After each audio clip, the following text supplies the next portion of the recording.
Hello, नमस्कार, good evening, कैसे हैं आप लोग? मोहम्मद मुस्तफ़ा, अनुराधा, अस्मा, पूजा, अंजलि, सौरभ, निशा, धर्मपाल, रोहिणी, रागिनी, रोशन, अर्चना, मोहम्मद, रहीम, रजनीश यादव, गौरव पांडे, पूजा, माही, सचित, दीक्षा, उत्तम, रोशन, इरफान, सूरज पांडे ब्यूटी कुमारी, कुशवाहा, यादव जी, संजू, माही, आलिया, इरफान, निकिता, विकास, सना, योगेश, इंद्रजीत, प्रतिभा, सब लोगों को नमस्कार करता हूँ। विजया लक्ष्मी, ईशान, शालू, सौरभ, अश्विनी, आलिमा, अनिल, ऋतिका, पुरुषोत्तम, अमजद, इंद्रजीत, धर्मेंद्र, विकास कुमार दुबे, संजना जी, जावेद प्रीति, आप सब लोगों को नमस्कार करता हूं। और कल के क्लास के ऊपर यदि कोई क्वेश्चन रह गया हो तो आप जल्दी से जल्दी क्वेश्चन पूछ लीजिए। अर्जुन, कृति, जतन, दिवेश, रश्मि चौहान, बादल, सना, कुशवाहा, अनिल, शिवम, अंजलि पटेल, आईएस, वैष्णवी, कमलेश, राहुल यादव, खुशी प्रजापति, सब लोगों को नमस्कार, जय हिंद। लेकिन जल्दी से जल्दी question. Noor, why are you crying? Yogendra Kumar ji, sir आप ज्यादा चाय पीते हैं। नहीं, बहुत कम चाय पीता हूं मैं।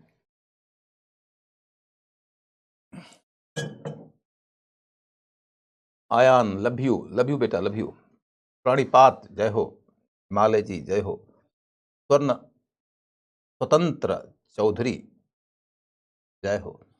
कोई सवाल नहीं है तो अब आगे बढ़ने की सहमति मानूंगा इसे। और आगे बढ़ने की सहमति लेते हुए मैं ये कहूंगा कि अब हम लोग जिधर मूव करने जा रहे हैं वो है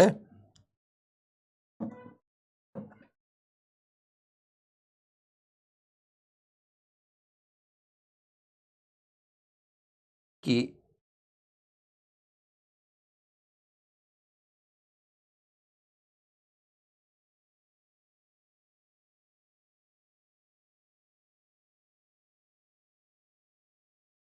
हम लोग कुषाण पढ़ रहे थे। कुषाण, और कुषाण के बारे में हमने ये पढ़ाई कर लिया था कि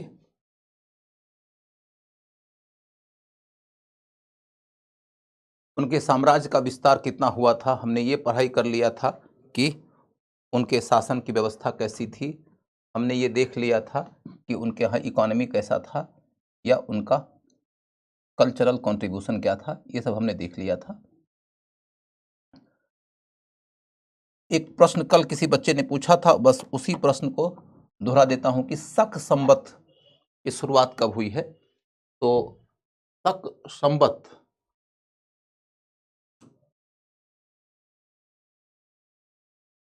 की शुरुआत हुई है 78 ईस्वी में। 78 ईस्वी में, 78 ईस्वी में। और इसकी शुरुआत किया है कनिष्क ने।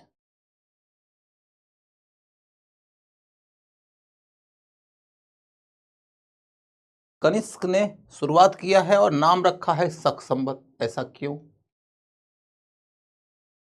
तो इस बात का जवाब आपको बड़े से बड़े इतिहास के रिसर्चर नहीं दे पाएंगे, चाहे आप दुनिया के किसी भी बड़े इतिहासकार की किताब पढ़ लो। तो इसका जवाब आप भी देने की जिद मत ठानो। शक संवत की शुरुआत हुई है 78 ईस्वी में, इतना जानो। शुरुआत किया है कनिष्क ने, इतना जानो। शक संवत नाम क्यों रखा, पता नहीं, उत्तर मालूम नहीं है। ठीक है। अनुमान लगाने के लिए बहुत अनुमान लगा सकते हैं, लेकिन अनुमान लगाने वाला काम क्या पीटी में आएगा? नहीं, तो छोड़ो। अब अगला मुद्दा यह है कि हम ये मानकर चलते हैं कि उत्तर भारत की राजनीति हमने पढ़ लिया, चाहे वह शुंग हो, कण्व हो, सातवाहन हो, चाहे खारवेल हो, या फिर विदेश से आए हुए ग्रीक हो, शक हो, पर्थियन हो या कुषाण हो। और इसके तहत हमने महाराष्ट्र तक का इतिहास पढ़ लिया, यानी दक्कन का भी इतिहास हमने पढ़ लिया। अब हम क्या देख रहे हैं, ऑप्शन के बारे में बताऊंगा, अभी रुक जा, अभी रुक जा। अब हम क्या देखेंगे कि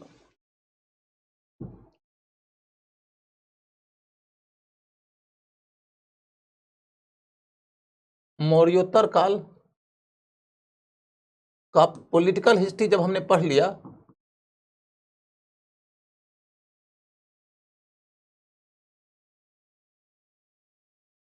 तो पॉलिटिकल हिस्ट्री के बाद का जो इतिहास हमारा आता है वो ये कि इस दौर का इकोनॉमी, इस दौर का इकोनॉमी,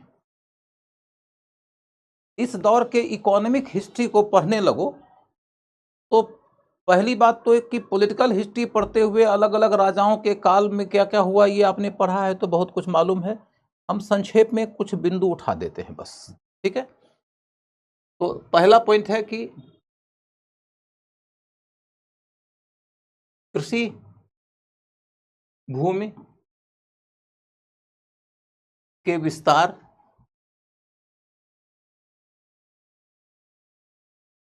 के लिए भूमि अनुदान की शुरुआत हुई।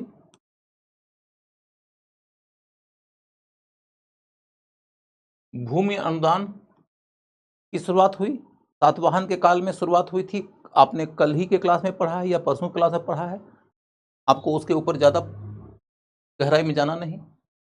दूसरा, राजा नहरों का निर्माण करते थे, नहरों का निर्माण करते थे।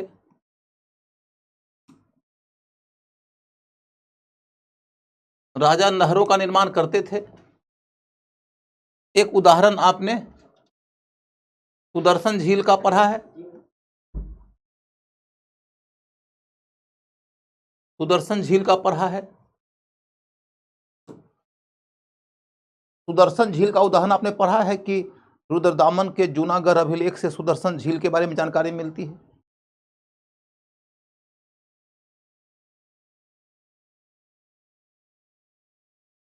इसके बाद फिर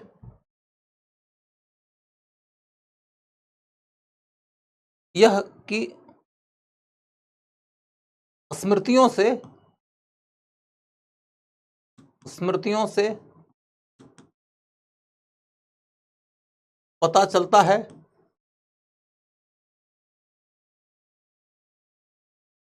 कि राजा के लिए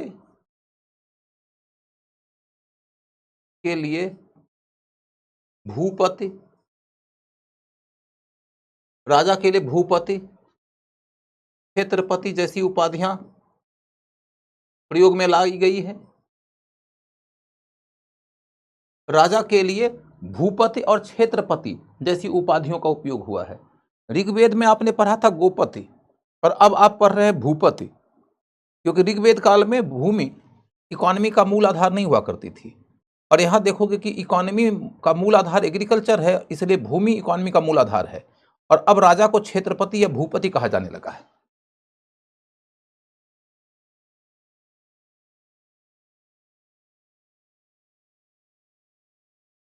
उसके बाद फिर स्मृतियों में यह भी कहा गया है,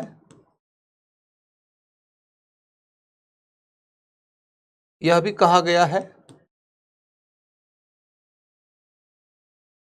स्मृतियों में यह भी कहा गया है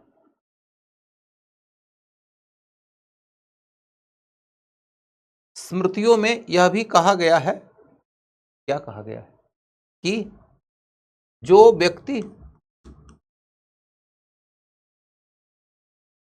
बंजर भूमि को कृषि योग्य बना ले, बंजर भूमि को कृषि योग्य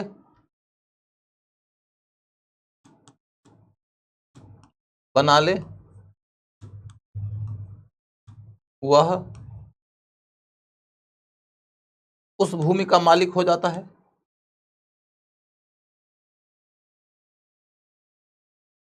मालिक हो जाता है।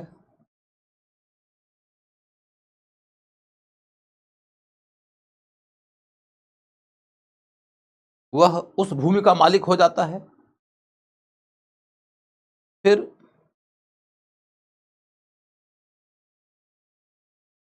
आगे इसमें माने स्मृतियों में, इसमें माने स्मृतियों में कहा गया है, कहा गया है कि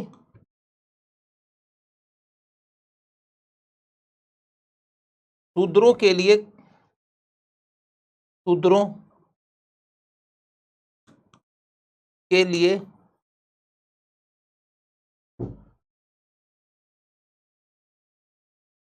पुण्य अर्जन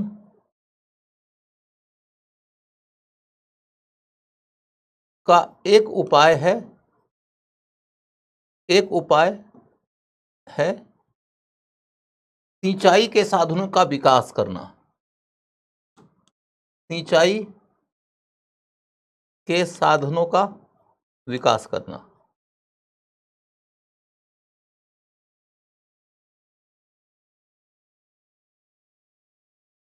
सिंचाई के साधनों का विकास यदि वो करते हैं और उसके अंदर योगदान करते हैं तो इससे उनको पुण्य की प्राप्ति होगी, इससे उनको पुण्य की प्राप्ति होगी।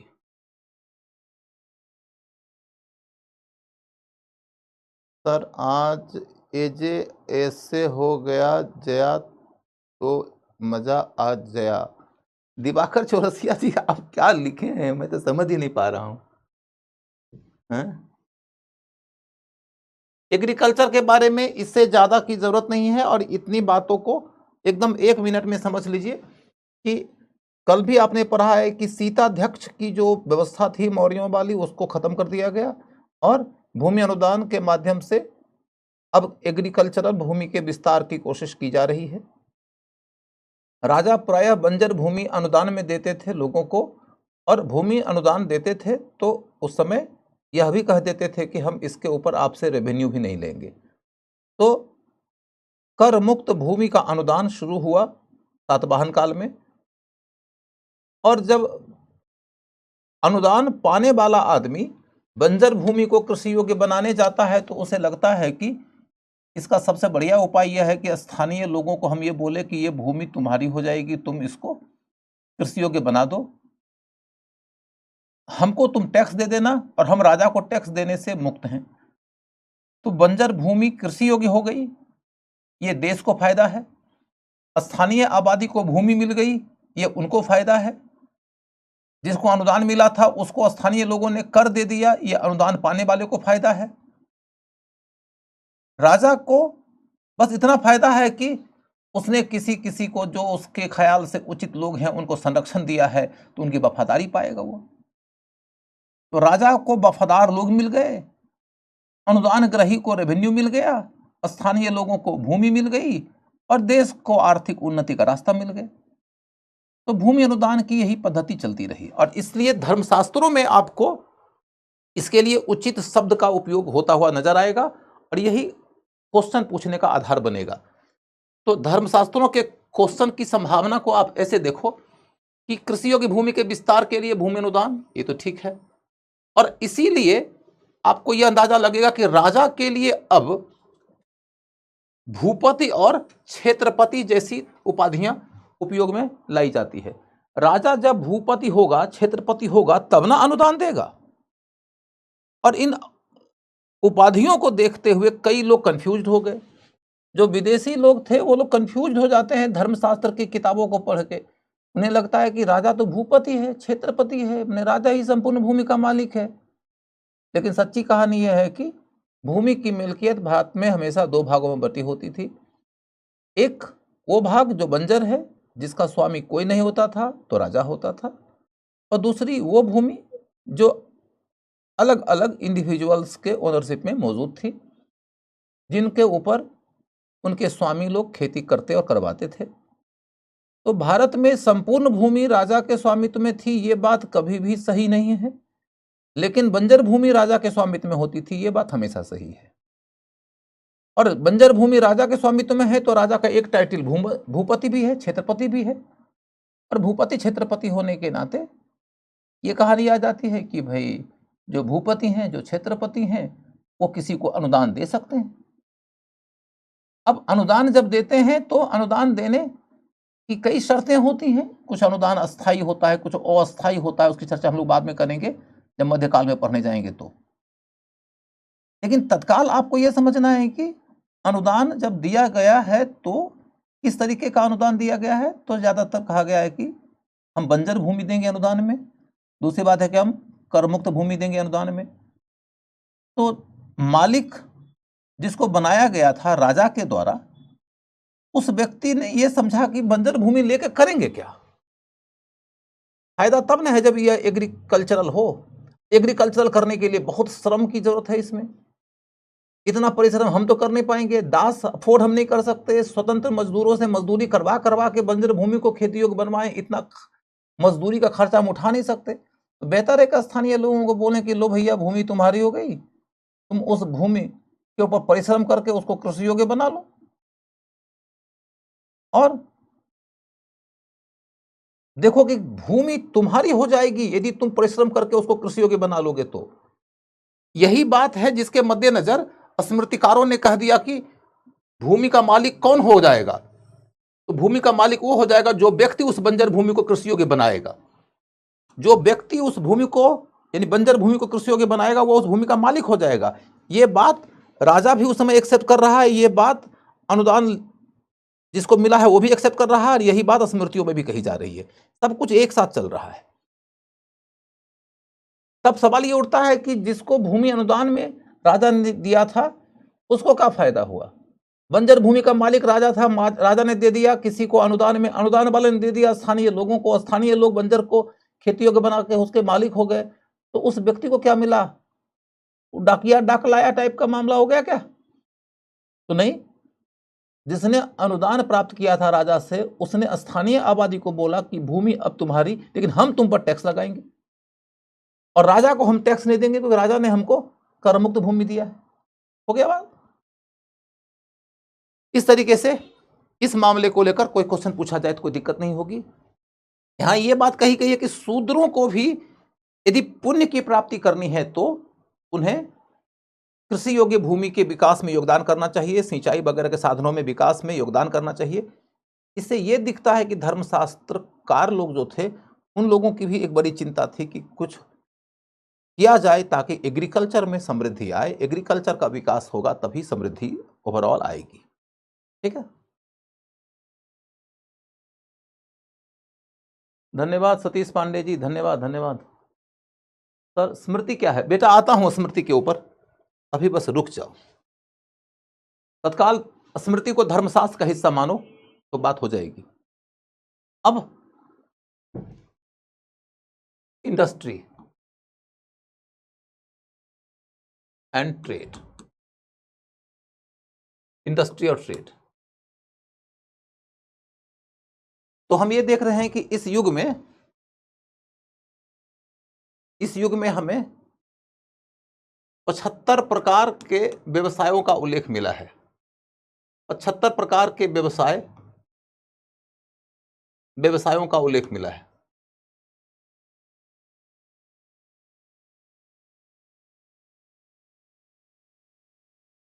उस दौर में हमको 75 प्रकार के व्यवसायों का उल्लेख मिला है, और उसमें से 60 व्यवसाय ऐसे हैं, 60 उद्योग आधारित हैं, 60 उद्योग आधारित हैं,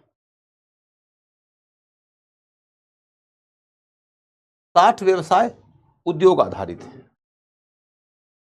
अब इन उद्योगों के अंदर की गहराई की ओर आप मत जाइए, उतना आपको नहीं पढ़ना है। बस इतना ही आप जान लीजिए कि उस दौर में औद्योगिक विकास बहुत तेज गति से हुआ है। ठीक है, इसके बाद फिर क्या देखते हैं हम कि इस दौर में हमें north and south India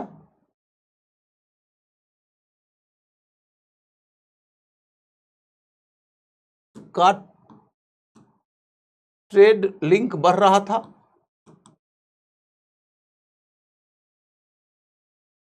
north और साउथ इंडिया का ट्रेड लिंक बढ़ता जा रहा था।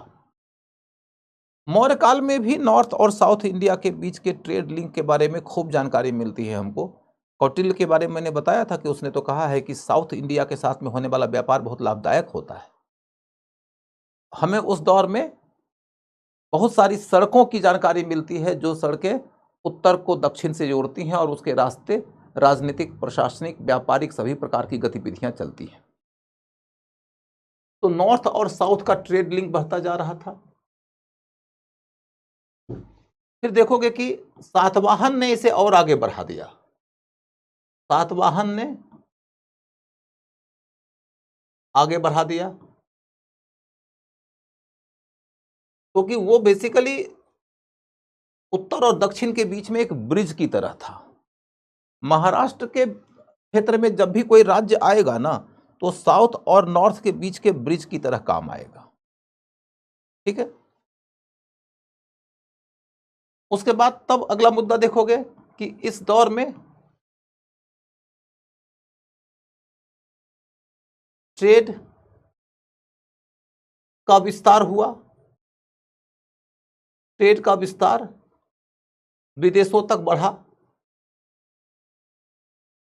विदेशों तक बढ़ा। इस दौर में मध्य एशिया, यूरोप, अफ्रीका आदि क्षेत्रों से व्यापार में तेजी आई है। ऐसा नहीं कि पहले इन क्षेत्रों से व्यापार नहीं होता था। मौर्यों के काल में वैदेशिक संपर्क बड़े पैमाने पर हुआ है। अशोक के अभिलेखों से पता चलता है कि उसका वैदेशिक संपर्क श्रीलंका से था, मध्य एशिया के राजाओं से था, मिस्र के राजा से था, ग्रीक राजा से था। तो उनके साथ में व्यापार भी होता होगा। लेकिन जब हम मौर्योत्तर काल में आते हैं तो हम देखते हैं कि इस दौर में व्यापार में बहुत तेजी आ गई है। और व्यापार की यह जो तेजी है, उसके लिए हमें यह देखना पड़ेगा कि हम आयात क्या करते थे और निर्यात क्या करते थे। विदेशों से जब व्यापार बढ़ेगा तो आयात और निर्यात होगा। कुछ हम मंगाएंगे, कुछ हम भेजेंगे। तो आयात और निर्यात में पहली बात यह है कि आयात की सामग्रियों में है विलासिता की सामग्रियां।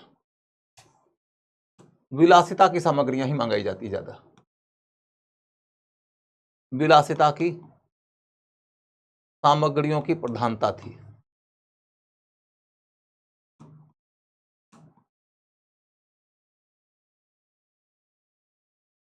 विलासिता की सामग्रियों की प्रधानता। और निर्यात में आवश्यकता की सामग्रियों की प्रधानता। आवश्यकता की सामग्रियों की प्रधानता।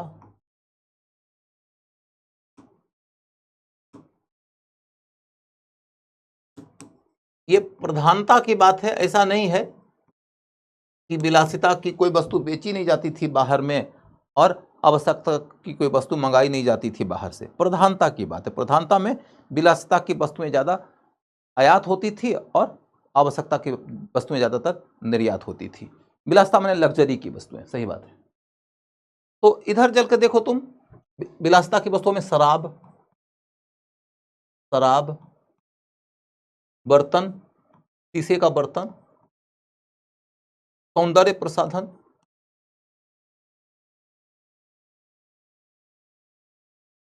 सौंदर्य प्रसाधन आदि।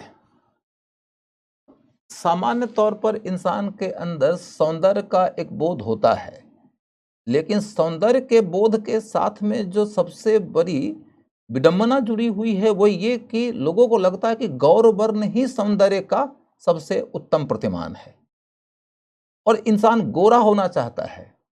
उसका वजह यह है कि जब गोरों के साथ में संपर्क हुआ तो वो शायद थोड़ा लंबे चौड़े दिखे, उनकी आंखें थोड़ी नीली दिखी, उनके बालों में वो रेशमी सुनहलापन नजर आया और फिर लोगों ने उन्हें सुंदर मानना शुरू कर दिया और उन्होंने अपने आप को सुंदर के तौर पे पेश करना शुरू कर दिया। तो लोगों को लगने लगा कि हम तो काले हैं तो गोरे हो जाएं, कुछ ऐसा इंतजाम करें और इसके लिए उनके कॉस्मेटिक्स इस्तेमाल में लाने लगे।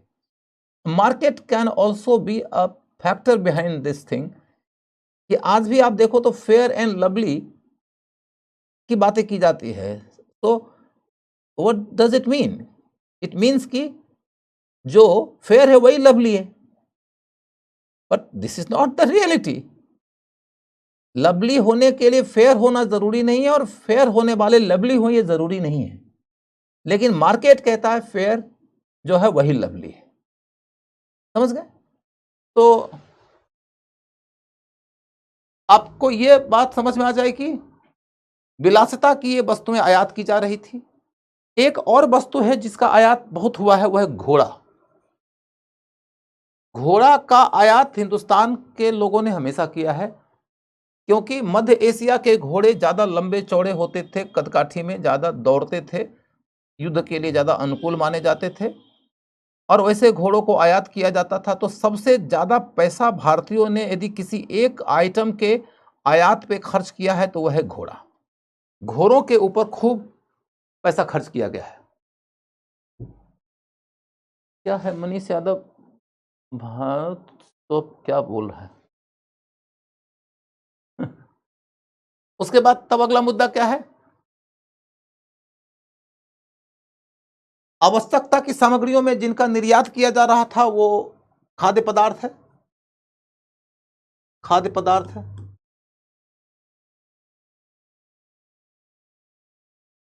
मसाला, विशेष तौर पर मसाला, हाथी दांत, हाथी दांत। हाथी दांत एक ऐसा मटेरियल है जिसका भारत ज्यादातर निर्यात करता था, लेकिन इथोपिया के हाथी का जो दांत था वो बहुत बड़ा होता था तो उसे आयात भी करता था। तो हाथी का दांत एक बहुत विशिष्ट सामग्री है जिसका आयात भी होता है, लेकिन सिर्फ और सिर्फ इथोपियन हाथी के दांत का आयात होता था। बाकी हिंदुस्तान के लोग अपने हाथियों के दांतों का निर्यात किया करते थे। इसके बाद फिर अगला मुद्दा क्या है? हाथी दांत के बाद रेशम, रेशम का वस्त्र। रेशम के वस्त्र के साथ में भी दोहरी बात लागू होती है। रेशम का ज्यादा बड़ा प्रोड्यूसर चाइना था, ज्यादा बड़ा कंज्यूमर रोम था। भारत एक ऐसा देश था जो कई दफा चीन का रेशम खरीदता था, रोम को बेचता था।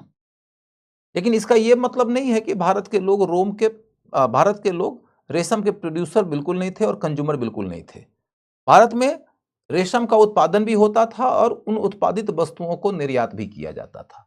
तो रेशम का निर्यात भारत करता था, ये एक रियल बात है, इसको एक्सेप्ट कर लेना है।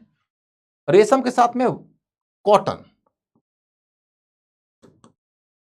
कॉटन के मामले में India has always been the leader in the history of the world.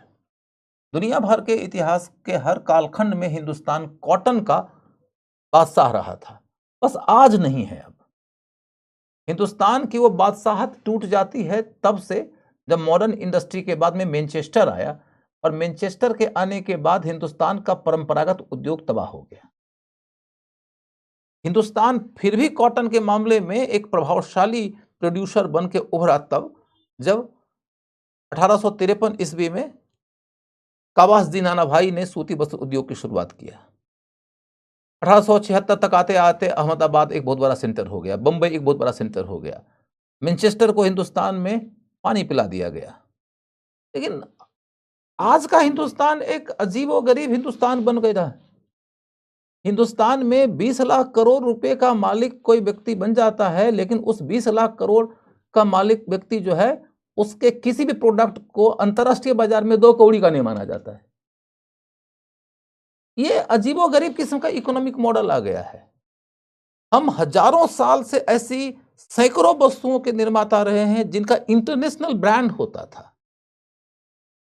Hindustan के लोहे के बने तलवार के बारे में हेरोडोटस लिखता है कि राजा क्षयार्ष भारत से आया हुआ तलवार अपने कमर में जब लगा के चलता है तो वह अपने आप को बहुत विशिष्ट महसूस करता है। This is called brand. When you carry a Apple phone, iPhone, you feel something special.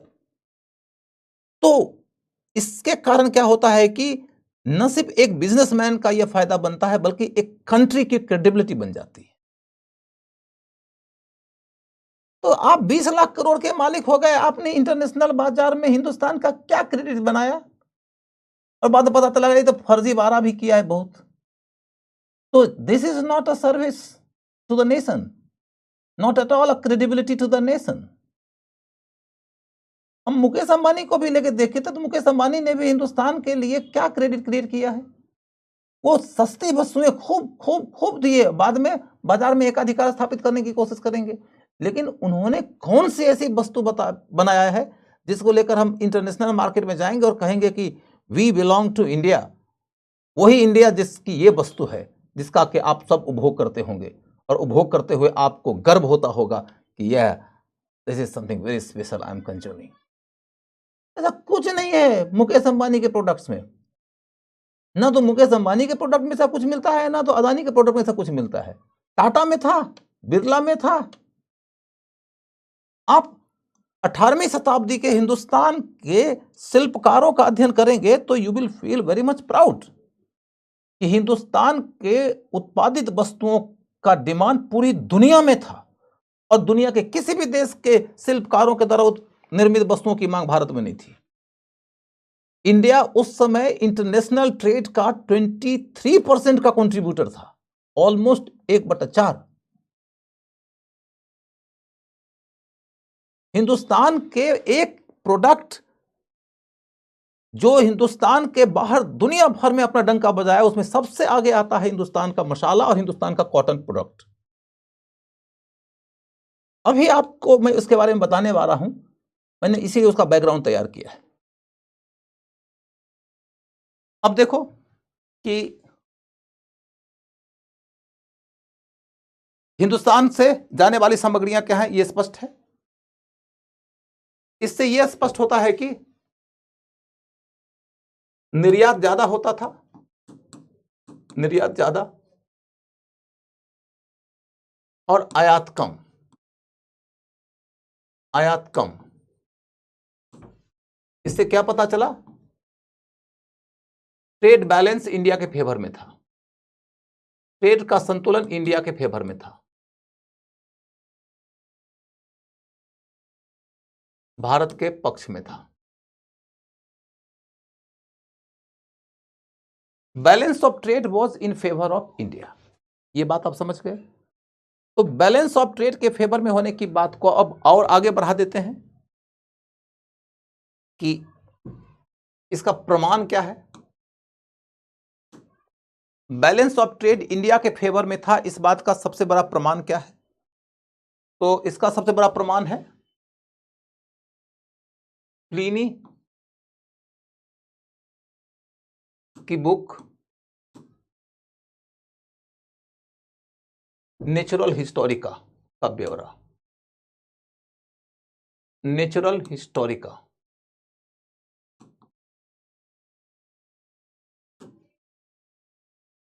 Pliny नाम का एक रोमन विद्वान ने किताब लिखा है नेचुरल हिस्टोरिका।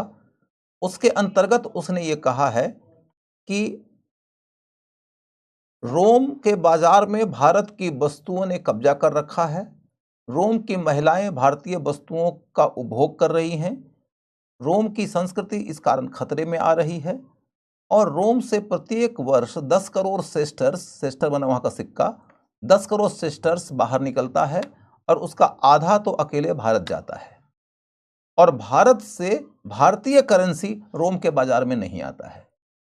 यानी कि भारत और रोम के बीच के व्यापार में भारत का एक तरफा दबदबा है।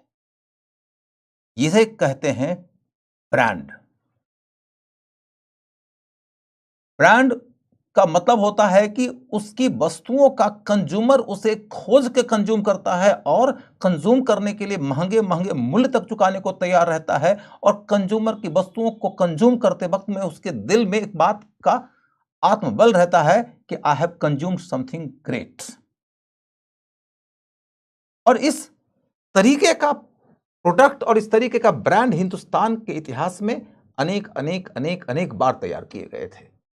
इसीलिए मैंने कहा कि हम, यदि आपके सामने ये बात बोल दें कि भाई ये अदानी हिंदुस्तान के इंडस्ट्री और हिंदुस्तान के बाजार की क्रेडिबिलिटी क्रिएट करने में कामयाब नहीं है, या अंबानी कामयाब नहीं है, तो मेरे मन में कोई संशय नहीं है। क्योंकि मैं हजारों साल के इतिहास में सैकड़ों ऐसे प्रोडक्ट्स को जानता हूं जब हिंदुस्तान ने दुनिया के बाजार पे अपना धाक जमाया था। समझ गए? अब देखो, नेचुरल हिस्टोरिका की बात तो हो गई।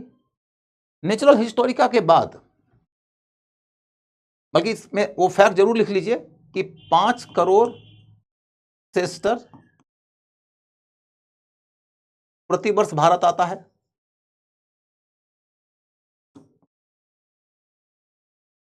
भारत आता है 5 करोड़ सेस्टर प्रतिवर्ष भारत आता है। यह कि भारतीय वस्तु, भारतीय माल रोम के बाजार में छा गए हैं।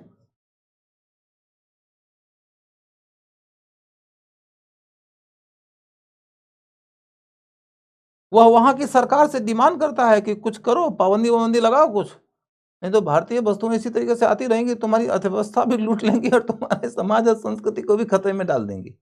इस तरह की बातें आज के डेट में हम लोग इसी तरीके की बातें करते रहते हैं कि भारतीय महिलाएं पश्चिमी रंग के कपड़ों में ढल गई हैं और उनकी संस्कृति को फॉलो कर रही हैं, और इससे हमारी संस्कृति खतरे में आ गई है। आज हमको अपनी संस्कृति खतरे में नजर आती है, उस समय उनको अपनी संस्कृति खतरे में नजर आती थी। भूमिका बाजार ने तय किया था, और बाजार को इस रूप में ढालने का काम हुनरमंद उद्योगपतियों ने किया था, जिन्होंने ऐसा ब्रांड क्रिएट किया था कि जो ब्रांड सिर्फ और सिर्फ एडवर्टीजमेंट के रास्ते नहीं बिकता है, जिसमें एक इनहेरेंट मैग्नेटिज्म है जो कस्टमर का फेवर्ड चॉइस बन जाता है। तो salute to those great Indian brands. तो अब देखो, प्लिनी की बात हो गई। प्लिनी के बाद एक दूसरा है Periplus of the Erythraean Sea. Periplus of the Erythraean Sea, एक किताब है। इरिथ्रियन सी माने लाल सागर। इरिथ्रियन सी का मतलब लाल सागर, ये रोमन भाषा का शब्द है। इरिथ्रियन का मतलब होता है लाल। Periplus of the Erythraean Sea, Periplus माने ब्यौरा, लाल सागर के व्यापार का ब्यौरा। लाल सागर से दुनिया के जिन जिन हिस्सों में व्यापार होता था उनका एक हिस्सा भारत भी था, तो इस क्रम में भारत के व्यापार के बारे में भी काफी जानकारी मिल जाती है। तो उस दौर के ट्रेड के बारे में यदि आप गहराई से अध्ययन करना चाहते हैं तो आप प्लिनी की किताब नेचुरल हिस्टोरिका पढ़िए और पेरिप्लस ऑफ द इरिथ्रियन सी पढ़िए। हालांकि इसका लेखक कौन था वो आज तक किसी को नहीं मालूम है। लेखक का नाम अज्ञात है। लेखक का नाम अज्ञात है। भाषा रोमन है। ठीक है।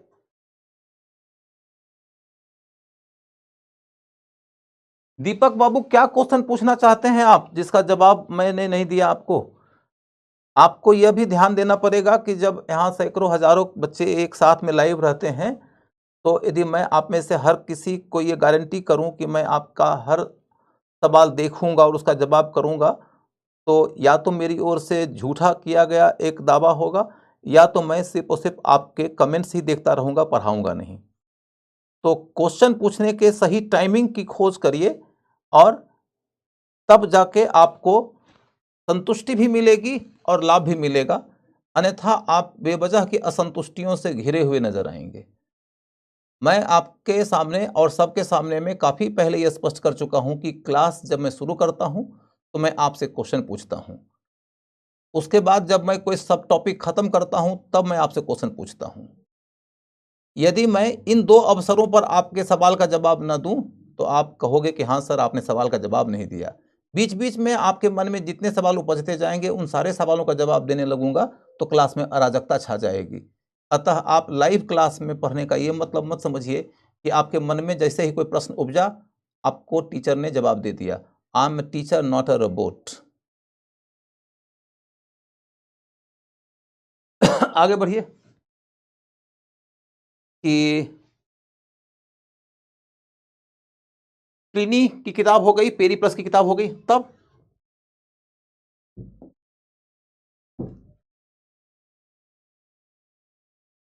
इस काल के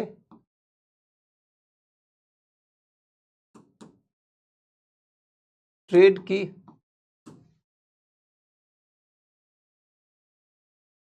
उन्नति का कारण, इस काल के ट्रेड की उन्नति का कारण क्या था? तो उन्नति के कारण को देखो तो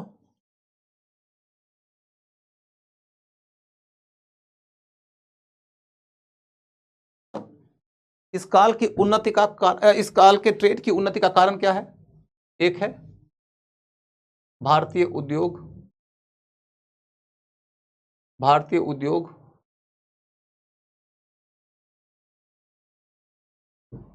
की उन्नत अवस्था,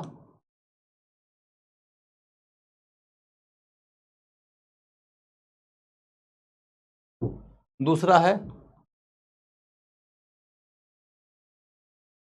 गिल्ड सिस्टम, गिल्ड सिस्टम, इसके बाद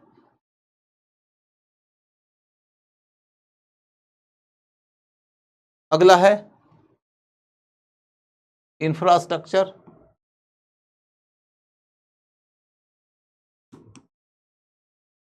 विशेष तौर पर सड़कों का निर्माण,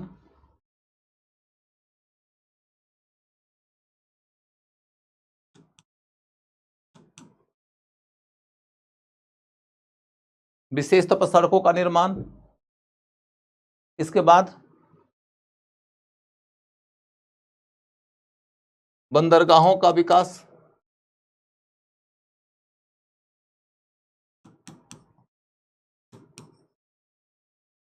बंदरगाहों का विकास,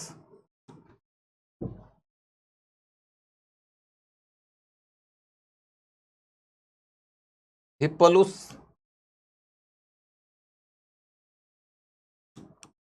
के द्वारा, हिप्पलुस के द्वारा मॉनसूनी हवाओं की खोज,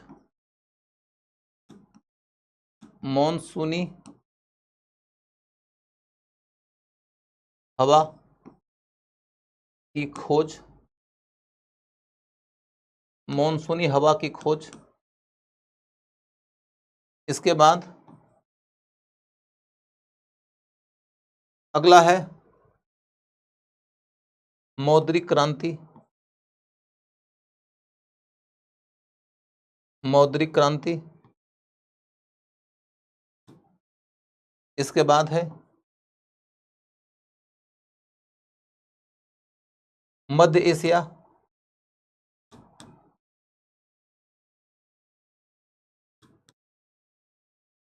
और साउथ एशिया,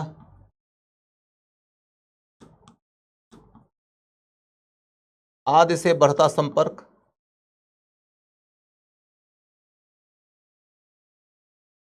बढ़ता संपर्क, मध्य एशिया और साउथ एशिया से बढ़ता हुआ संपर्क। दीपक, तुमने सवाल पूछा नहीं भाई, सवाल पूछ लो। मैं बार बार पलट के देख रहा हूं कि तुम्हारा सवाल क्या है। अब तुम्हारा सवाल नहीं आएगा तो मैं जवाब कैसे दूं भाई, बता। तुम जल्दी से जल्दी अपना सवाल भेजो। यदि तुमने टाइप करके रखा हुआ है तो जल्दी भेज दो बेटा, मैं देख लूंगा।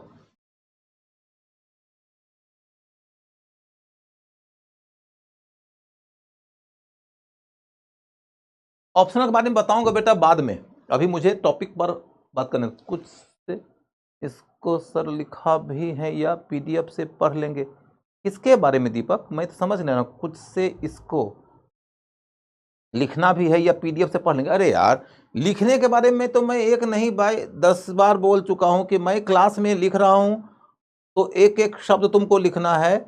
पीडीएफ में पढ़ लेंगे टाइप की बात पर मेरा बिल्कुल यकीन नहीं है।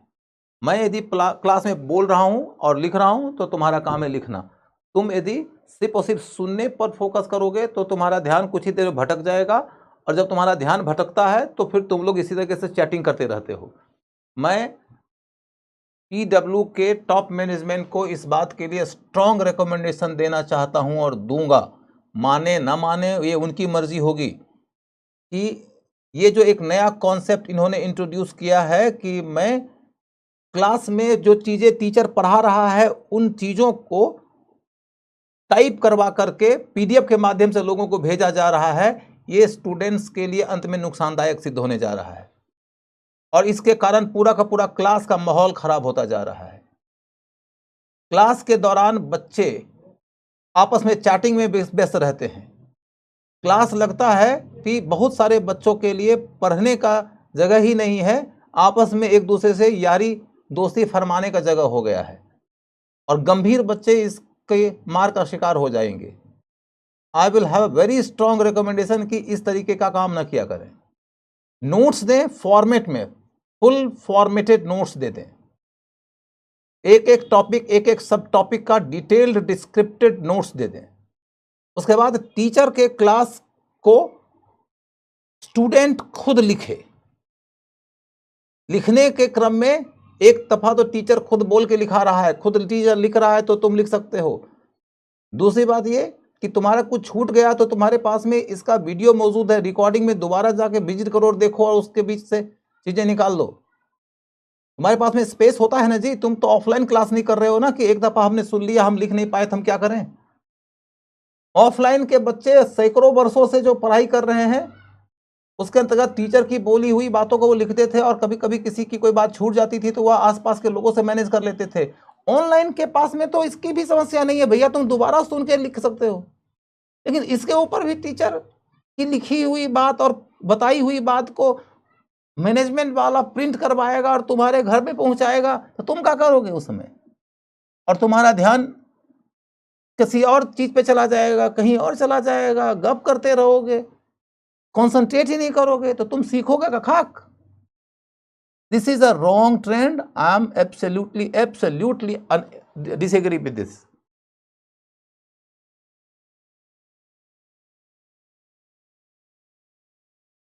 नहीं मिला है कॉम्प्रिहेंसिव नोट तो ये भी गलत है, मिलना चाहिए। कॉम्प्रिहेंसिव नोट्स अनिवार्य चीज होता है, वो जरूर मिलना चाहिए। और मैं इस दफा फिर बोलने वाला हूं कि कॉम्प्रिहेंसिव नोट्स तो दीजिए ही दीजिए। खैर, मौद्रिक क्रांति, मध्य एशिया और साउथ एशिया आदि से बढ़ता हुआ संपर्क, ये हो गया। अब अगला मुद्दा क्या है कि अच्छा, मौद्रिक क्रांति हो गई ना। हाँ, अगला मुद्दा है धर्मशास्त्रों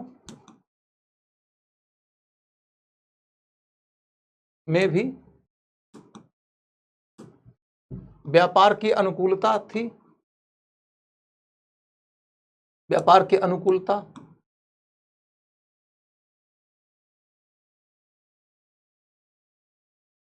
विशेषता ब्याज व्यवस्था को लेकर, ब्याज व्यवस्था।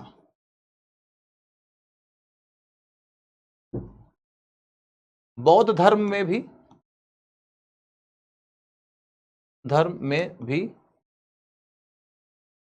बौद्ध धर्म में भी महायान शाखा के अंतर्गत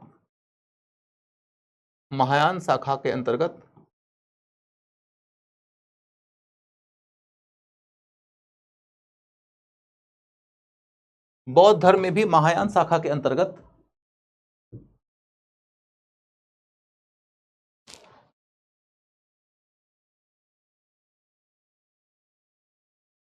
बौद्ध धर्म में भी महायान शाखा के अंतर्गत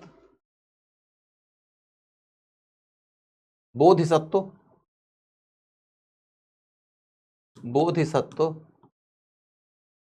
अवलोकितेश्वर,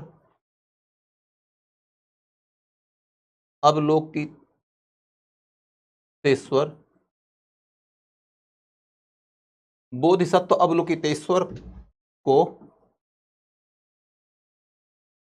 महायान का, बोधिसत्व अवलोकितेश्वर को, बल्कि महायान का नहीं, अवलोकितेश्वर को समुद्री व्यापार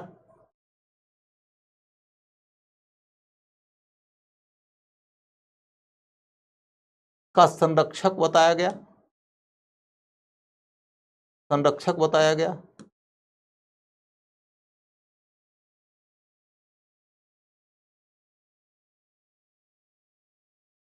फिर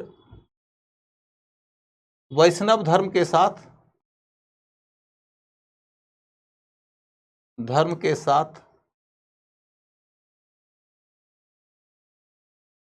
देवी लक्ष्मी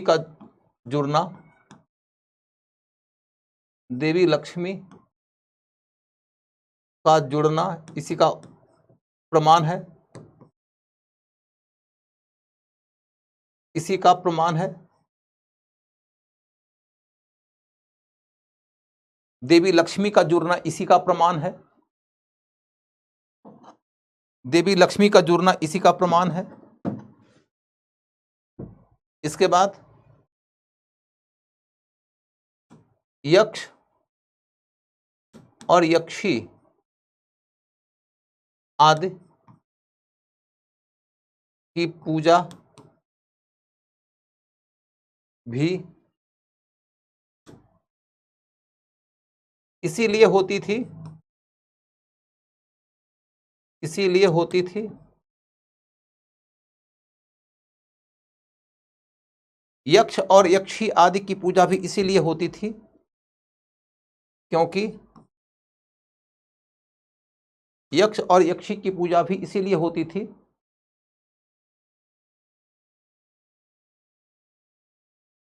यक्ष यक्षी आदि की पूजा भी इसीलिए होती थी क्योंकि वो धन का गार्जियन माने जाते थे, धन का गार्जियन माने जाते थे।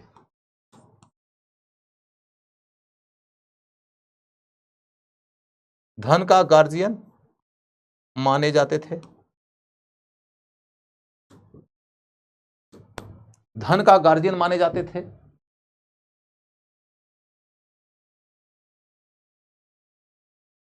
कुबेर इन्हीं का एक उदाहरण है, कुबेर इन्हीं का एक उदाहरण है।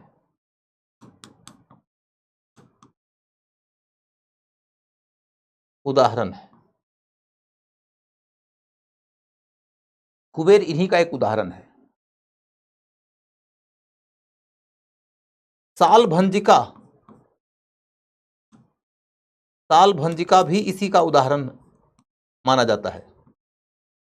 साल भंजिका भी इसी का उदाहरण माना जाता है।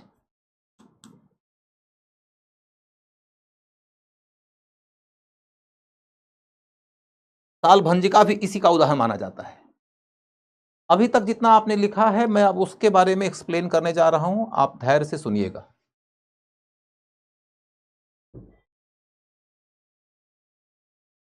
धैर्य से सुनिएगा। एक बच्चे ने बोला कि मेरा पीछे का क्लास छूट गया है, पीडीएफ से पढ़ लेंगे तो हो जाएगा क्या? मुझे मालूम नहीं है बेटा पीडीएफ से क्या होगा नहीं होगा। मैं बस एक बात जानता हूं कि पीडीएफ कलेक्शन करके कलेक्टर नहीं बना जाता है। क्लास का कोई दूसरा विकल्प नहीं होता है। पीडीएफ का कलेक्शन और कलेक्टरी के लिए चयन के बीच में उतना ही गैप है जितना कि प्रशांत महासागर का गैप एशिया और अमेरिका के बीच में है। एशिया और अमेरिका के बीच में प्रशांत महासागर है ना, उतना ही बड़ा गैप है पीडीएफ कलेक्शन और कलेक्टरी के लिए सिलेक्शन के बीच में।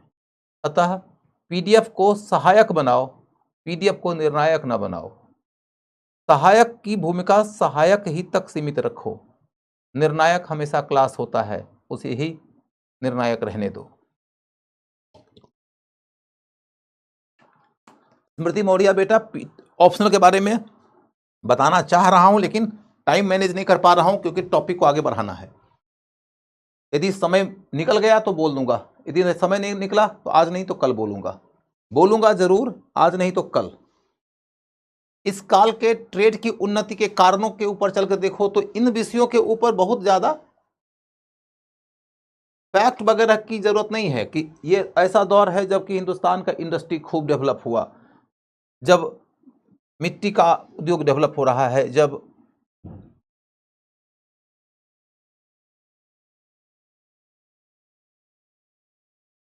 ठीक है,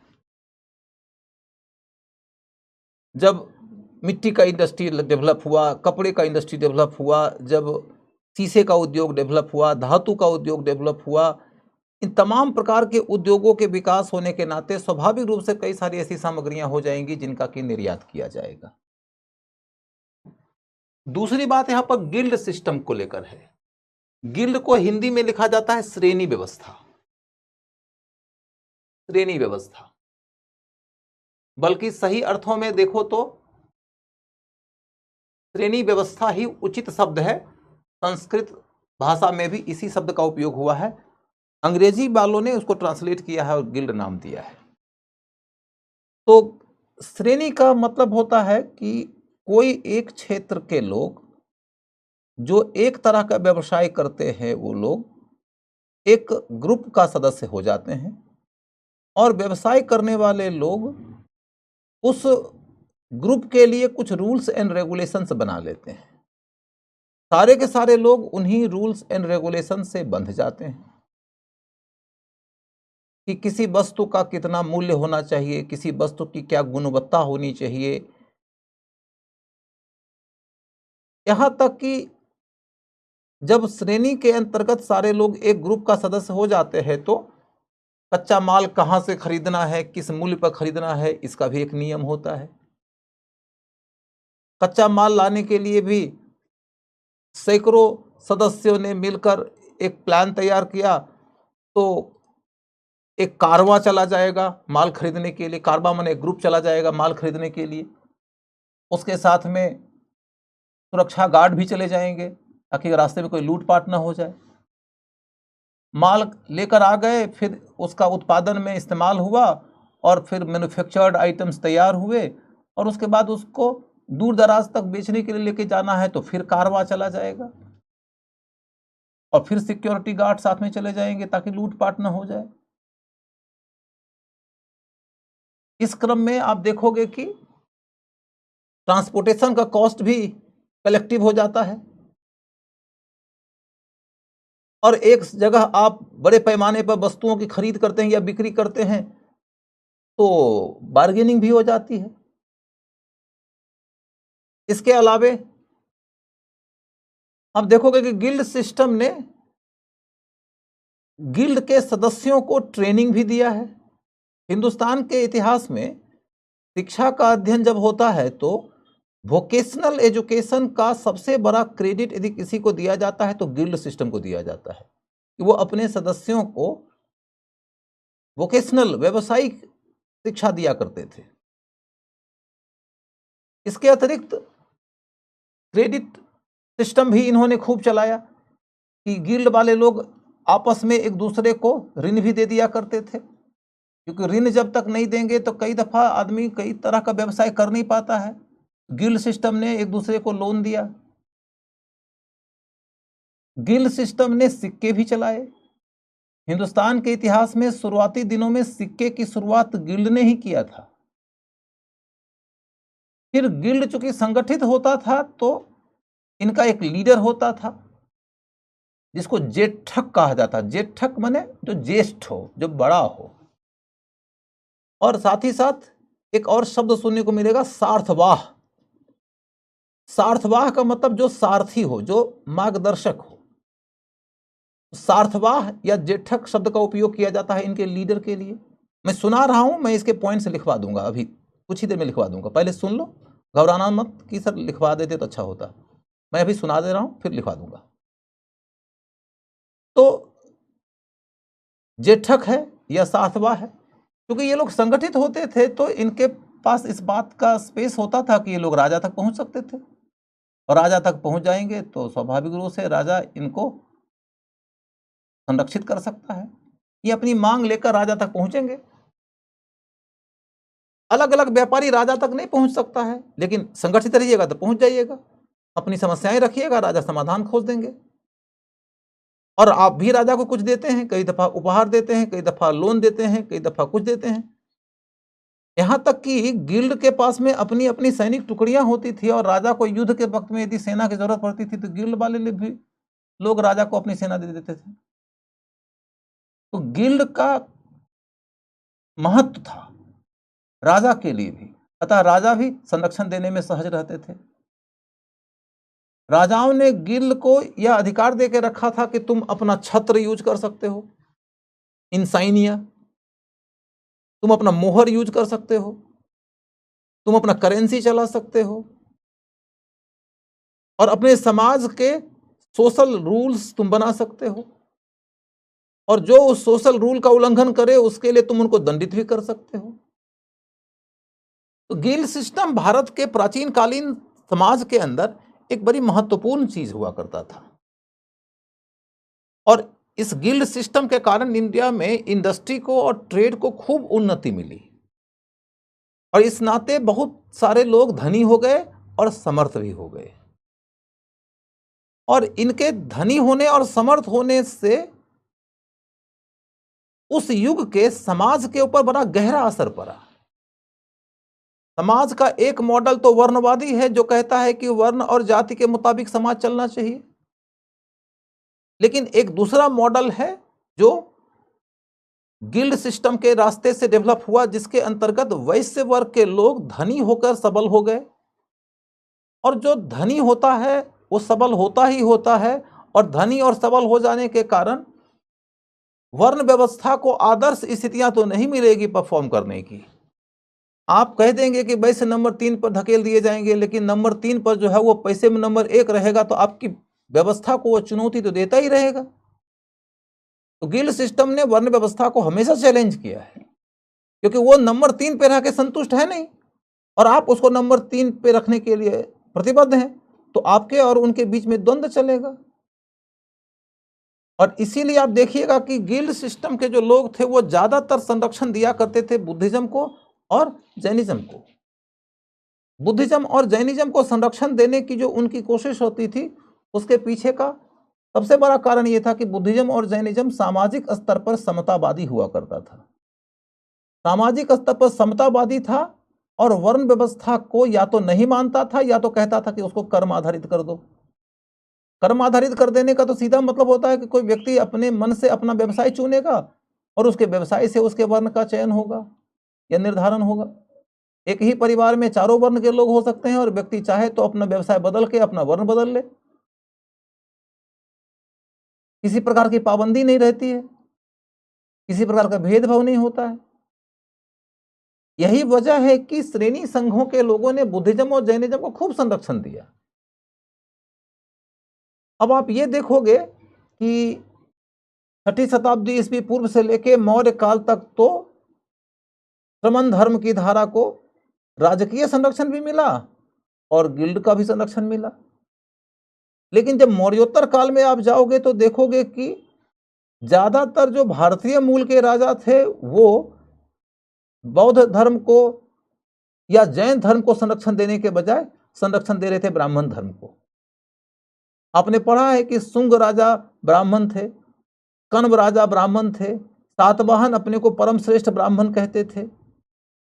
और इस दौर के स्थापत्य को पढ़ो, इस दौर की मूर्ति कला को पढ़ो, तो आपको यह पता चलेगा कि बुद्धिज्म के क्षेत्र में खूब उन्नति हुई है। बड़े पैमाने पे हमें स्तूप बनाए हुए दिखाई देते हैं इस काल में, और बड़े बड़े स्तूप बनाए नजर आते हैं। सबसे बड़ा तो सांची का था, फिर भरूच का, नागार्जुनी कोंडा का, अमरावती का स्तूप था। बड़ी संख्या में हमें इस दौर में चैत्य और विहार बनते हुए नजर आते हैं।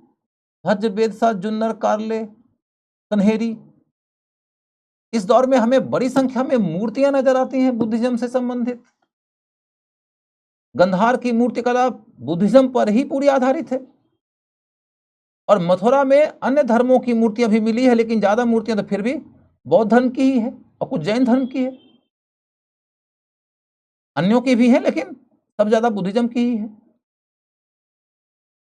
तो आपको ये सोचना पड़ेगा कि आखिर ये कौन सी बात हो गई कि बुद्धिज्म से संबंधित मूर्ति कला और स्थापत्य कला का विकास सबसे ज्यादा हुआ, तब जबकि ब्राह्मण धर्म का संरक्षण ज्यादा हो रहा है राजकीय स्तर पर।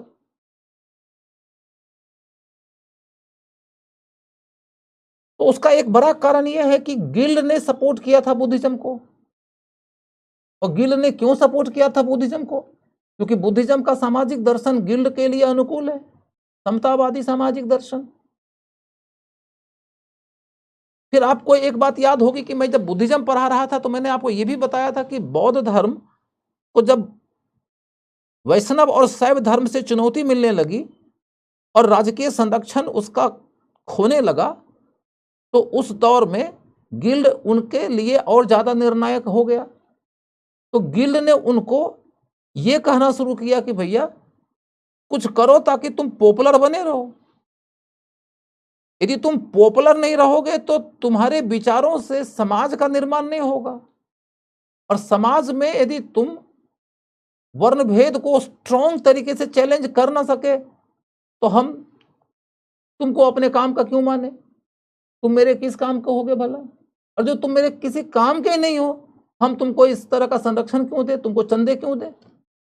फिर तो तुम मेरे पास में आओगे तो हम कह देंगे कि हम आपके हैं कौन। तो इस तरीके से देखो तो बुद्धिज्म और गिल्ड के बीच में बड़ा गहरा नाता है। और अंततः इसी गिल्ड के दबाव में बौद्ध धर्म के अंदर कई तरह के परिवर्तन आने लगे। परिवर्तन जब आने लगा तो क्या परिवर्तन दिखाई देता है? यह कि बुद्ध को भगवान मान लिया गया। बुद्ध और बोधिसत्व की मूर्तियां बनाकर पूजा की जाने लगी। हीनयान और महायान के बीच का अंतर मैंने आपको पढ़ाया है, लेकिन आप देखोगे कि एक जगह पर दोनों एक समान है। वो ये कि दोनों ही मानते हैं कि वर्ण व्यवस्था कर्म आधारित होनी चाहिए। दोनों ही मानते हैं कि वर्ण व्यवस्था जन्म आधारित नहीं होनी चाहिए। मूल बात यह है कि वर्ण व्यवस्था जन्म आधारित नहीं होनी चाहिए ही के पर्पस से वैश्यों ने संरक्षण दिया था, गिल्डों ने संरक्षण दिया था बुद्धिज्म को। और वो चाहते हैं कि बुद्धिज्म हमेशा पॉपुलर रहे ताकि वह समाज की व्यवस्था के निर्माण में योगदान कर सके। उनकी पॉपुलैरिटी को जब वैष्णव और शैव धर्म ने उनकी पॉपुलैरिटी को जब वैष्णव और शैव धर्म ने चुनौती दिया, तब जाकर वैश्यों ने, गिल्ड ने बुद्धिस्ट विद्वानों और भिक्षुओं पर दबाव डालना शुरू किया कि भैया कुछ करो करिश्माई काम ताकि पॉपुलर बने रहो। यदि तुम पॉपुलर नहीं रहोगे तो हम संरक्षण नहीं देंगे। यहीं पर जाकर हीनयान और महायान का विभाजन हो गया था। वो मैंने पढ़ा दिया है आप लोग को। अब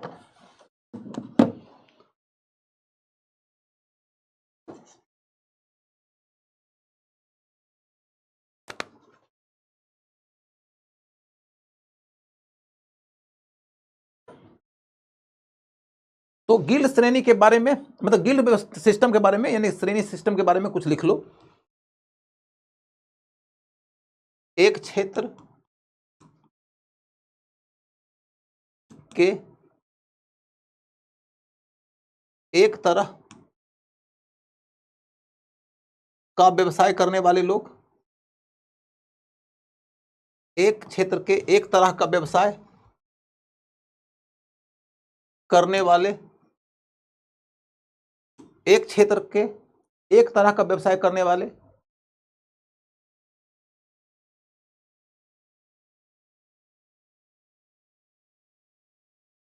एक क्षेत्र के एक तरह का व्यवसाय करने वाले,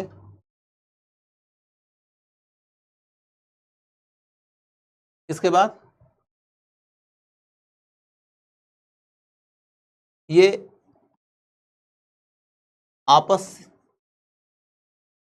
आपसी एकता के आधार पर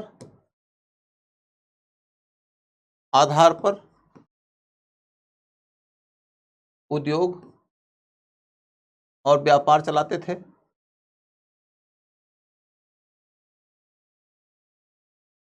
उद्योग और व्यापार चलाते थे।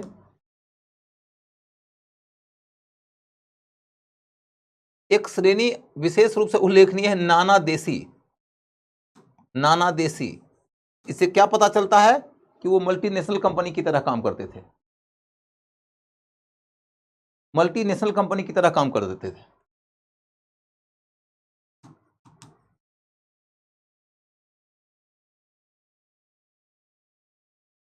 उसके बाद फिर गिल्ड वाले लोग क्या योगदान किए, तो इन्होंने सिक्का ढालने में योगदान किया। सिक्का ढालने में योगदान किया। इनके अपने सिक्का हुआ करते थे। ये ऋण व्यवस्था में योगदान किए। ये लोग एक दूसरे को ऋण दिया करते थे। इसके बाद ये अपनी सिक्योरिटी सिस्टम चलाते थे।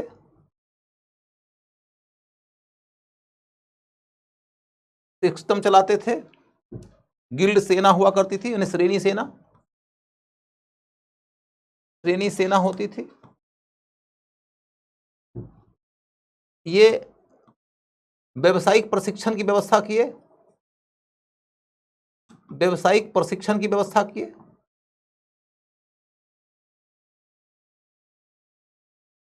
व्यावसायिक प्रशिक्षण की व्यवस्था भी किए। इसके बाद फिर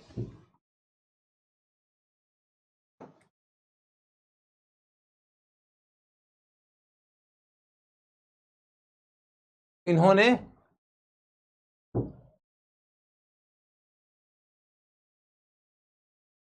क्लास नहीं चल रहा है, ऐसा क्यों?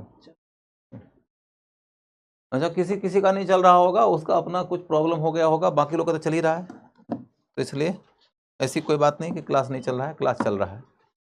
हाँ, सिक्योरिटी सिस्टम, श्रेणी से व्यवस्था, व्यावसायिक प्रशिक्षण, ये सब हो गया।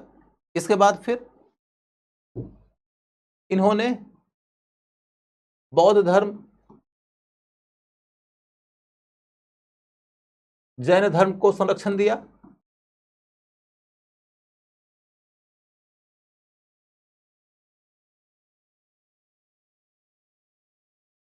दिया।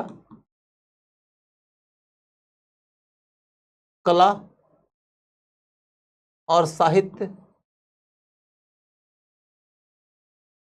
के विकास में भी योगदान किया।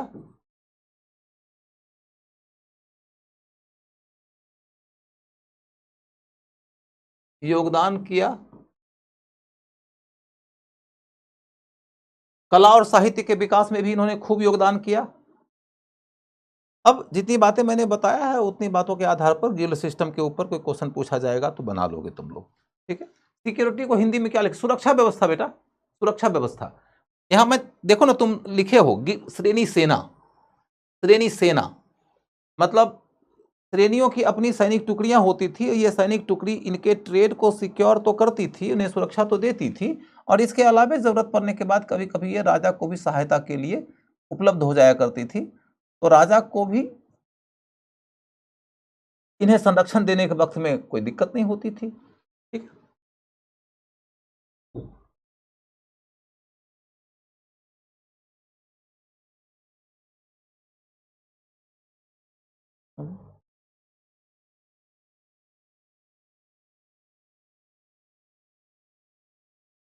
चलो, अब हम दूसरे मुद्दे की ओर चलें कि इस दौर में सड़कों का निर्माण खूब हुआ है। सड़कों के निर्माण की कहानी अलग से पढ़ने की जरूरत नहीं है। बस यह है कि उत्तर से दक्षिण की ओर सड़कें बन रही है, पूरब से पश्चिम की ओर सड़कें बन रही है, ये सब तो है ही। बंदरगाहों के बारे में आपको थोड़ा पढ़ना है कि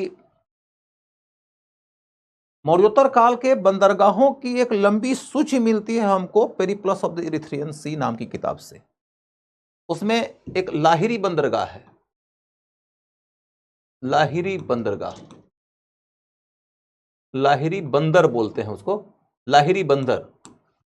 वो कहां से मिला है? वो है सिंध में। सिंध में उसके बाद हड़ौच, वो मैं आपको बोल चुका हूं। हड़ौच, बेरीगाजा भी कहा जाता है उसको, या भृगुकक्ष भी कहा जाता है, वो गुजरात में। उसके बाद फिर सोपात्मा,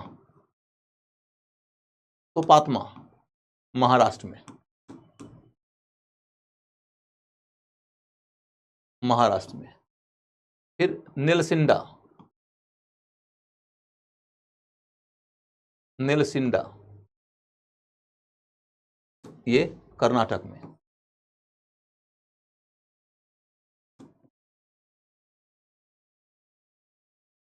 इसके बाद मुजरिस, मुजरिस, मुजरिस केरल में। उसके बाद कावेरी पत्तनम, कावेरी पत्तनम, कावेरी पत्तनम को ही एक और नाम से जाना जाता है पुहार। पुहार सेम है, कहां से? तमिलनाडु से, तमिलनाडु से, तमिलनाडु से। उसके बाद एक जगह मिलेगा को पलूरा, पलूरा कहां है? उड़ीसा से, उड़ीसा से, पलूरा उड़ीसा से।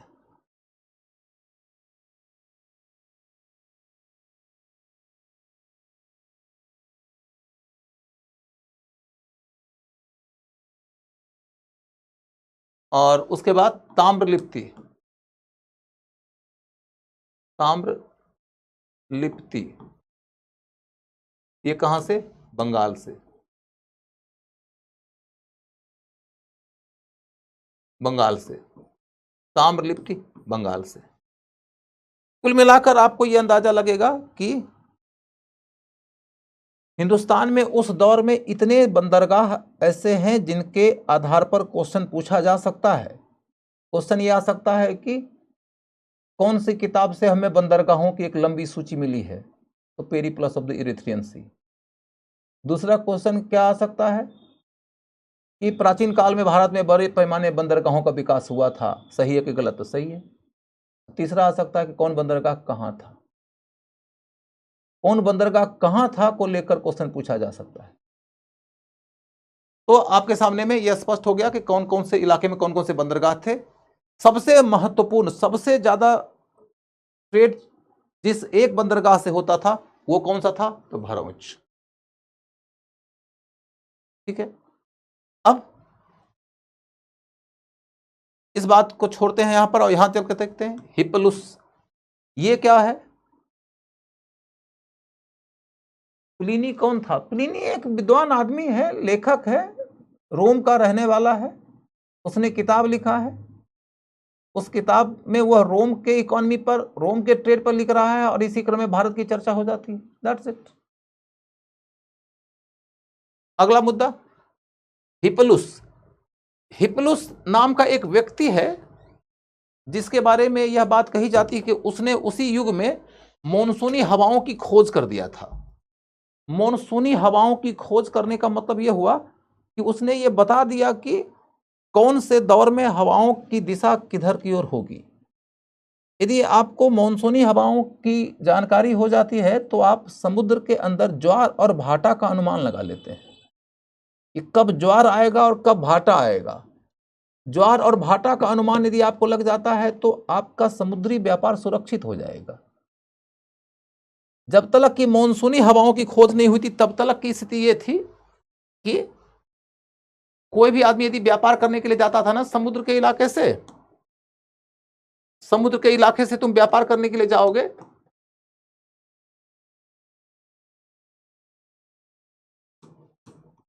यदि यहां का कोई व्यापारी अपना माल यहां बेचना चाहता था तो सीधे सीधे समुद्र के बीचों बीच नहीं उतरता था मॉनसूनी हवा की खोज के पहले तक। वो इधर जाएगा, फिर कोई स्थल मार्ग पकड़ेगा और फिर स्थल मार्ग से होते हुए यहां तक आएगा। स्थल मार्ग से यदि कनेक्टिविटी नहीं होती थी तो फिर वो वहां तक नहीं पहुंचते थे। समुद्र का इस्तेमाल सिर्फ इसलिए किया जाता था क्योंकि इस तरफ मुड़ोगे तो सड़कें उतनी अच्छी है नहीं स्थल के क्षेत्र में, तो समुद्र का इस्तेमाल करते थे यातायात के लिए, लेकिन अंदर नहीं उतरते थे क्योंकि लगता था कि ज्वार भाटा की स्थिति आएगी, बर्बाद हो जाएंगे, मारे जाएंगे, पैसा कमाने के चक्कर में जान ही दे दें। तो पैसा कमाने के चक्कर में जान तो कौन देगा, इसीलिए ये लोग समुद्र से तो यात्रा करते थे लेकिन किनारे किनारे चलते थे, किनारे किनारे चलते थे कि जैसे ही संकट की घड़ी आएगी तुरंत किनारे धर लेंगे। लेकिन जैसे ही हिप्पोलिस ने मानसूनी हवाओं की खोज किया, अब ये बीचों बीच यात्रा करने लगे, तो स्वाभाविक रूप से इसका फायदा होगा उस दौर के इंटरनेशनल ट्रेड को, समुद्री व्यापार को। तो भारत और रोम वगैरह के मामले में व्यापार में जो इतनी तेजी आई है उसका बहुत बड़ा कारण है हिप्पोलिस के द्वारा मानसूनी हवाओं की खोज कर देना। ठीक है, तो ये बात तुम्हारी पूरी हो जाती है। उसके बाद तब अगला मुद्दा है मौद्रिक क्रांति। मौद्रिक क्रांति मैं ऑलरेडी पढ़ा चुका हूं। मुद्रा जितना ज्यादा विकसित होगा उतना ज्यादा आर्थिक विकास होगा, क्योंकि मुद्रा क्या है, विनिमय का साधन है। विनिमय का कोई ऐसा साधन, एक्सचेंज का कोई ऐसा मीडियम जो यूनिफॉर्मली एक्सेप्टेबल हो, वो हमेशा व्यापार को बढ़ा देता है। जब तक कि मुद्रा का आविष्कार नहीं हुआ था तब तक व्यापार कैसे होता था, वस्तु विनिमय प्रणाली के तहत। गेहूं लेके जाओगे, चना लेके आओगे, या चना लेके जाओगे, गाय खरीद के आओगे, इस तरीके से विनिमय हुआ करता था। लेकिन जैसे ही करेंसी आया वैसे ही वस्तु विनिमय की जगह पर मुद्रा विनिमय की पद्धति आ गई। वस्तु विनिमय में समस्या यह है कि हो सकता है कि तुमको चना बेचना हो, हमको हो सकता है गेहूं खरीदना हो, तब तो व्यापार हो जाएगा। लेकिन तुम आए हो कि भैया मुझे तुम्हारा गेहूं चाहिए, यू नीड गेहूं, मुझे भी गेहूं बेचना है, लेकिन मैं तुमसे पूछूंगा कि गेहूं के बदले में तुम क्या दोगे, तुम कहोगे चावल दूंगा। अब मुझे चावल नहीं चाहिए, तो यदि मुझे चावल नहीं चाहिए तो मैं तुमको अपना गेहूं नहीं बेचूंगा। लेकिन करेंसी एक ऐसी चीज है कि जो हर किसी के लिए एक्सेप्टेबल है, इसीलिए करेंसी के आने के बाद ट्रेड बढ़ गया। जैसे जैसे मौद्रिक क्रांति होती गई वैसे वैसे ट्रेड बढ़ता गया। इसी दौर में स्वर्ण सिक्के का आविष्कार क्यों हुआ? गोल्ड कॉइन्स के आने का मतलब है कि इस दौर में लार्ज स्केल ट्रेड में वृद्धि हुई है। सोने का सिक्का क्या है? बड़ा करेंसी।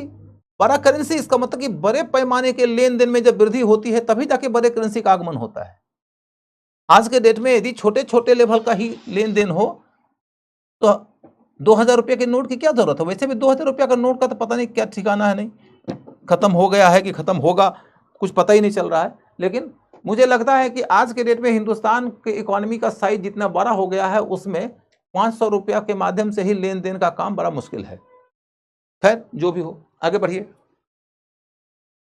मध्य एशिया और साउथ एशिया आदि से बढ़ता हुआ संपर्क।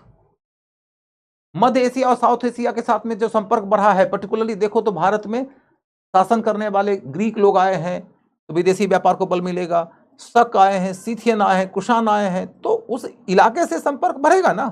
संपर्क बढ़ेगा तो ट्रेड बढ़ेगा। इस तरीके से हम ये कह सकते हैं कि इस दौर में व्यापार में वृद्धि के लिए जिम्मेदार कारण क्या थे। तब श्रेणी व्यवस्था तो मैं समझा ही चुका हूं। अब देखो कि इस समय में आओगे तो आपको पता चलेगा कि धर्मशास्त्रों में भी व्यापार के लिए अनुकूलताएं नजर आएंगी। आपको धर्मशास्त्रों में व्यापार के लिए क्या अनुकूलता नजर आती है, तो आपको यह लगेगा कि जो भी धर्मशास्त्र पर हो, चाहे मनुस्मृति पर हो, चाहे विष्णु स्मृति पर हो, इन तमाम धर्मशास्त्रों में यह बात कही जा रही है कि ब्याज पर ऋण लेन देन में दोष नहीं है, दोष नहीं है। जब आप 6ठी शताब्दी ईस्वी पूर्व के धर्मशास्त्र को पढ़ोगे, सूत्र साहित्य को पढ़ोगे, तो उसमें यह बताया गया कि कुसीदीन वृत्ति पाप है, माने ब्याज पर ऋण लेना देना पाप है। लेकिन अब के धर्मशास्त्री जो स्मृतिकार हैं, जैसे मनु स्मृति के जो लेखक हैं मनु, उन्हें यह बात समझ में आ रही है कि क्रेडिट सिस्टम व्यापार के लिए बहुत ज़रूरी है, अतः इसके लिए हम पाप जैसा कॉन्सेप्ट लागू करेंगे तो हम इकोनॉमिकली बहुत पिछड़ जाएंगे। तो उन्होंने क्या कहा कि ब्याज ठीक है, लेकिन ब्याज को रेगुलेट करना ज़रूरी है। ये नहीं है कि जितना मन हो उतना ब्याज दर लगा लो। तो उन्होंने कहा कि 12% ब्याज दर होना चाहिए, 12% ब्याज दर होना चाहिए, ब्याज दर 12% से ज्यादा ब्याज दर नहीं होना चाहिए। 12% के बाद फिर उन्होंने क्या कहा कि ब्याज वृद्धि के लिए चक्रवृद्धि ब्याज नहीं होना चाहिए, चक्रवृद्धि ब्याज नहीं होना चाहिए, चक्रवृद्धि ब्याज नहीं होना चाहिए। उन्होंने कहा कि ब्याज की राशि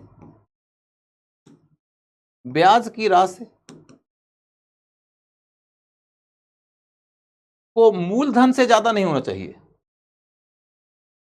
मूलधन से ज्यादा नहीं होना चाहिए।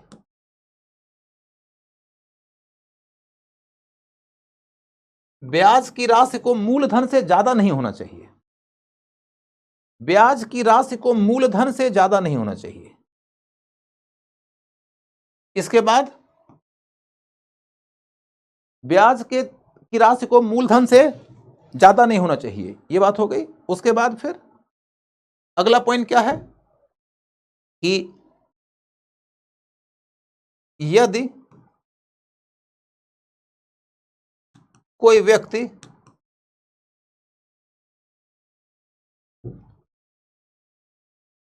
ऋण न चुकाए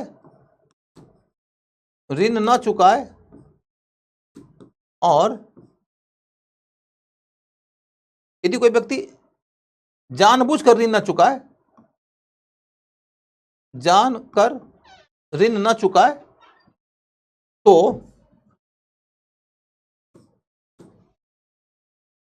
ब्याज मूलधन से ज्यादा हो सकता है, मूलधन से ज्यादा हो सकता है।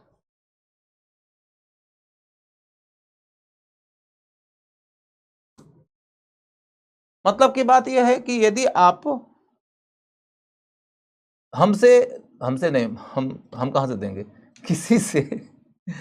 किसी से आपने लोन लिया और लोन लेने के बाद में आपने उसका लोन चुकाया नहीं, तो ब्याज बढ़ता जाएगा। धर्मशास्त्र कहता है कि ब्याज कितना भी हो जाए मूलधन से ज्यादा नहीं होना चाहिए। यानी 100 रुपया आपने लोन लिया तो ब्याज भी बढ़ के बहुत तो 100 ही हो सकता है। तो इसलिए अंततोगत्वा ब्याज और मूलधन चुकाने वाले व्यक्ति को 200 रुपया से ज्यादा नहीं चुकाना पड़ेगा। लेकिन अब इसके अंतर्गत एक कल्पना करके देखो कि यदि लोन लेने वाला आदमी बहुत चालाक निकला और वह लोन के पैसे से पैसा बना रहा है और उसके ऊपर विलासितापूर्वक जीवन जी रहा है, और जिससे लोन लिया है उसके रकम को वो चुका नहीं रहा है, तो जानबूझ के तुम फर्जीवाड़ा कर रहे हो, तब ऐसी स्थिति में कहा गया है धर्मशास्त्रों में, मनुस्मृति में, कि फिर मूलधन से ज्यादा भी ब्याज हो सकता है। किंतु कोई व्यक्ति तुमसे लोन लिया और वह नहीं चुका पा रहा है, तो तुम्हारा ब्याज उस पर बढ़ता जाएगा, बढ़ते बढ़ते मूलधन से कई गुना हो जाएगा, ऐसा नहीं होगा। यही कहती है धर्मशास्त्र की किताबें, यही कहता है।